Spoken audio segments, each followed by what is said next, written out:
Ma'am, pwede ba kayo lumabas dito konti? Sure. Yan, thank you. Okay. Interviewin natin si ma'am. Guys, dumayo tayo ngayon dito sa Cavite. Ma'am, nag-interview kasi ako ng iba't ibang tao galing sa iba't ibang industriya. Just to inspire lang din yung mga kapwa ko Batanggenyo. Okay. Yan. Okay lang ba ma'am ma-interview kayo? Sure. Ayan. Ma'am, anong name nyo? Ruby, Ben, ma'am. Yan. Si Ruby, ma'am, ay barista, owner.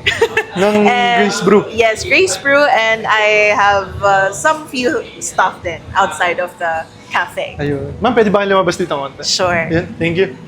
Okay. Interviewin natin si ma'am.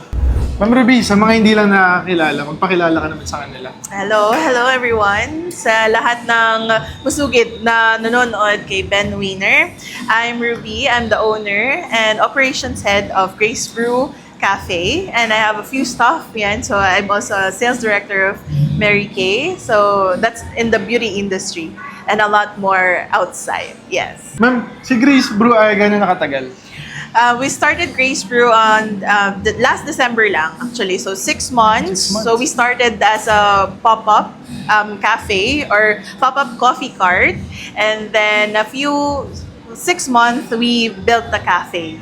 Yeah. Ma'am, bago si Grace Brew, nasang industry kayo? Like, anong ginagawa nyo? Pinagkakaabalahan? Naku, madami. But yung pinaka-recent is I've been in the beauty industry for about 9 years. Yeah. Tagal, no? Yan yung Mary Kay, ma'am. Yes. Okay. Ma'am, ano yung inspiration nyo para ma-start yung Grace Brew? Like, simula sa pagiging beauty consultant, paano kayo nag-transition papunta kay Grace Brew?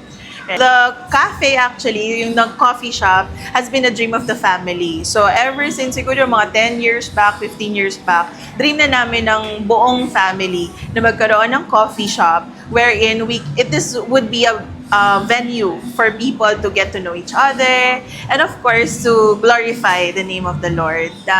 Parang ito yung buong place na to just for community, tapos kung ano mapag-uusapan about how God works through your life. Ma'am, dun sa pangyayari na yun, yun bang vision nyo na yun ng family nyo na magkaroon ito? Namamanifest nyo ba siya? Before? Before, no. We didn't have any idea kung kailan siya mangyayari. Pero alam nyo na mangyayari siya? Gusto namin. Gusto nyo? Has been a dream. Okay. Kumbaga, in-instill namin na someday we're going to have a cafe like this. Pero hindi namin alam kailan. Hindi namin alam kung paano gagawin ni Lord sa buhay namin. Pero yung intention nandun dun. And then, siya na, kumbaga, nandun na, basta magkakaroon tayo niyan.